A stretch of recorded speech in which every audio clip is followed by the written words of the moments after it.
हाँ जी दोस्तों, तुम सोच रहे हो कि भाई ये 3 दिन से कहाँ मर गया था। नहीं, थोड़ा ट्रैवल कर रहा था। 2 दिन ट्रैवल में चले गए, 1 दिन ट्रैवल का वो जो थकान थी ना उसको निकालने में चले गए, तो 3 दिन ऐसे करके रेस्ट हो गया। खैर उस चीज को जाने दो। आज हम बात करेंगे उन स्मार्टफोन की जो कि आने वाले कुछ दिनों में इंडिया में लॉन्च होने वाले हैं, जिनकी चर्चा काफी ज्यादा हो रही है।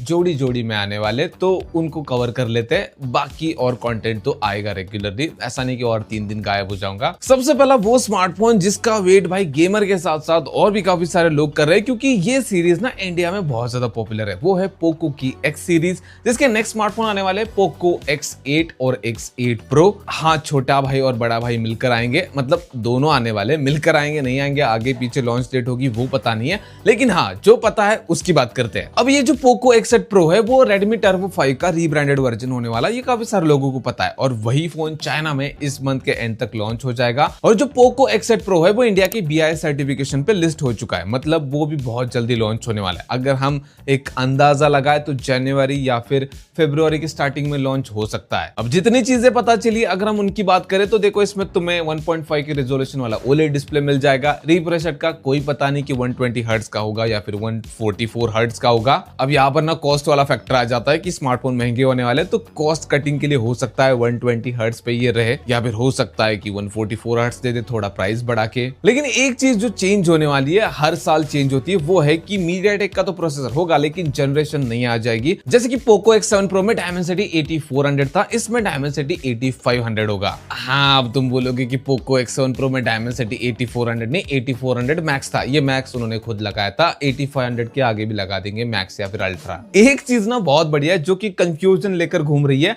लेकिन चाहे चीजें इधर जाए या फिर उधर जाए, दोनों तरफ फायदा है। वो ये है कि या तो 8000 mAh की बैटरी होगी या फिर 9000 mAh की होगी। अब चाहे 8000 की हो या फिर 9000 की, भाई फायदा तो है, मतलब दोनों ही बड़ी बैटरीज है और 100 वॉट का फास्ट चार्जर हो सकता है। इसके अलावा IP68 और 69 की रेटिंग होगी। अगर हम इसके छोटे भाई की बात करें तो उसमें तुम्हें 6.83 इंच का एक बड़ा डिस्प्ले मिलेगा, 1.5 की रेजोल्यूशन होने वाली है, OLED पैनल होगा, 120 हर्ट्ज का रिफ्रेश रेट होने वाला है, Dimensity 7400 होगा।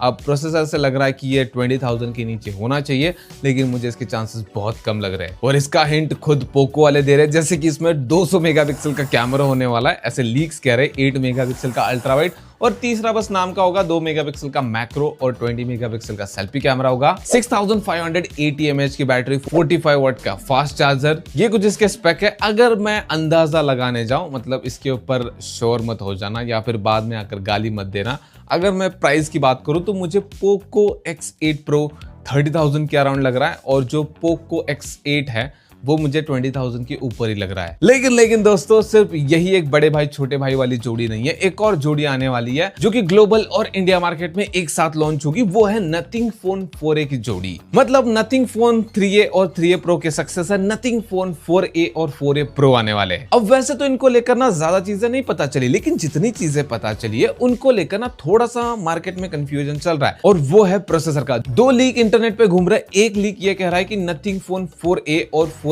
Pro में अलग अलग प्रोसेसर होंगे। जो नथिंग फोन 4a होगा उसमें स्नैपड्रैगन 7s Gen 4 होगा, और जो प्रो वाला है उसमें 7 Gen 4 होगा। लेकिन दूसरा लीक कहता है नहीं ऐसा नहीं होने वाला, पिछले साल की हिस्ट्री रिपीट होगी, दोनों ही नॉन प्रो और प्रो में सेम प्रोसेसर होगा। जैसे नथिंग फोन 3a और 3a Pro में 7s Gen 3 था, इसमें 7s Gen 4 होगा। बट पर्सनली मैं चाहूंगा कि दोनों में अलग अलग प्रोसेसर हो। प्रो नाम की तरह थोड़ा सा पावरफुल प्रोसेसर लेकर आए तो ज्यादा बेटर रहता है, लेकिन इस चक्कर में नथिंग वालों प्राइस डिफरेंस 15,000 का मत कर देना। और ऐसा कह रहे हैं कि दोनों में या तो एक ही वेरिएंट होगा या फिर अभी फिलहाल बस एक ही वेरिएंट के बारे में पता चला, जो कि 12GB प्लस 256GB होगा। यार 8 वाला भी लेकर आओ, मुझे पता है तुम लोग बहुत महंगा बेचने वाले इस बार, क्योंकि तुम्हें रीजन मिल चुका है कि स्मार्टफोन महंगे हो रहे हैं और तुम महंगा होने से पहले ही महंगे बेचते थे। और लास्ट चीज, इसमें जो प्रो मॉडल होगा उसमें तुम्हें eSIM का सपोर्ट मिलेगा, दूसरे वाले में नॉन प्रो वाले में नहीं मिलेगा। और भाइयों, तुमने देखी क्या Vivo X300 सीरीज की प्राइस? मैंने सोचा जाते जाते भाई इसके प्राइस के बारे में भी थोड़ा डिस्कस कर लेते हैं। Dimensity 9500 ने कहा कि भाई तुम अभी छाती पीट रहे हो ना 8 Elite Gen 5 की प्राइस देकर, अभी रुको,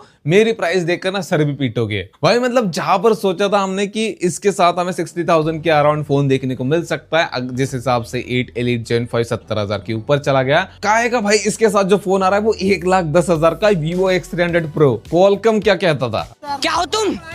आज हम कहते तू क्या है बे? हाँ, लेकिन ऐसा नहीं कि Dimensity 9500 के साथ सारे फोन इतने ही महंगे आएंगे। वो तो Vivo की X300 सीरीज थी जो कि कैमरा के ऊपर बहुत ज्यादा फोकस रहती है और वो महंगी होती है हमेशा की तरह। हाँ, इस बार थोड़ी ज्यादा महंगी हो गई क्योंकि सारे स्मार्टफोन महंगे हो रहे हैं। हाँ, ये बात जरूर है कि Dimensity 9500 के साथ 65,000 के अराउंड एक फोन डेफिनेटली आ सकता है अगर कोई ब्रांड ट्राई करे तो। बाकी वीडियो पसंद है तो वीडियो को लाइक कर देना, चैनल को सब्सक्राइब कर देना। मिलते हैं नेक्स्ट वाले वीडियो में।